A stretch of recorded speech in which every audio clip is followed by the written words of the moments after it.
Quiet Place is a film that I have very fond memories of. I was lucky enough to get a very early screening for it, and the ending explained that I did on the movie pretty much kickstarted the channel. John Krasinski himself even discussed my theory on the film with one of my friends who was doing interviews on the press tour, and I attribute a lot of the channel's success to this movie. So when I saw that A Quiet Place 2 had been announced, I was very excited to see exactly what the film would be about, and if the creative team behind the first would still be involved. Whilst I don't necessarily think that the movie needs a sequel, the more I thought about it, the more I realised that there are a lot of potential avenues that the film could go off into. So, what do we know about the film itself? Well, throughout this video I'll be breaking down everything that you need to know about A Quiet Place 2, as well as giving my theories on what the film's plot could be. There will be heavy spoilers here in regards to the ending of the first movie, so if you haven't seen that, then I highly suggest that you turn off now. But with that out of the way, I'm Definition and welcome to the channel. Okay, firstly, Deadline yesterday reported that the film was in production and that John Krasinski would once again be reprising his role as the director. This was further confirmed by Krasinski, who posted an image of the farmhouse from the film on Instagram with the caption, "Time to go back, part 2, 5/15/20. Obviously from this we can summarise that the film will be released on the 15th of May 2020. But what else can we take from the tidbits that we've been given? Well, Digital Spy in the last couple of hours reported that both Krasinski and Emily Blunt would be returning in their roles. Those who've seen the first film will know that it ends with Krasinski's character sacrificing himself to save his children from the monsters that now inhabit the world, and that in the final few shots, Blunt and her daughter have figured out a way to defeat them and are ready to take them head on.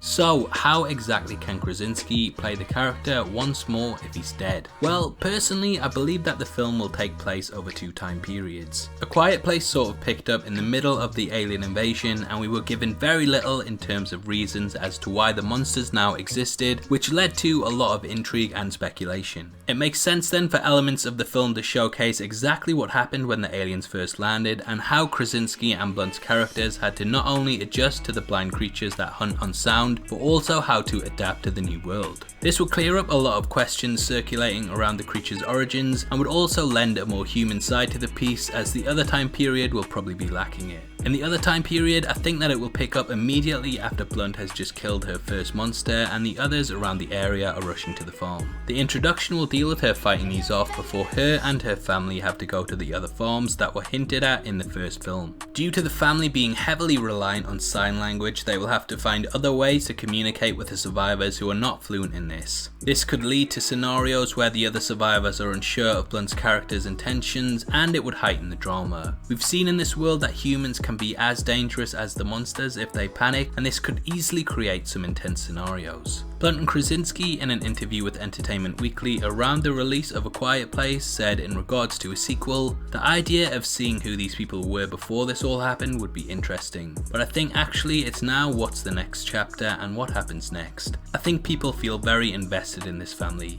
I think it's such an open book right now, and certainly for John, who is lasering into something as we speak." So it's clear that the creators are unsure whether to pick one time period or the other, so it makes the most sense for me to bounce between the two. Obviously, I'd love to hear your thoughts on the film and what direction you think that it could go in. Comment below and let me know, and if you enjoyed this video then please like it, and make sure you check out my original ending explained video on the film, as well as Krasinski's reaction to it, which will be linked at the end. This is a channel for people who are mad into movies, so if that's the kind of thing you like, hit subscribe. Thanks again for taking the time to watch this.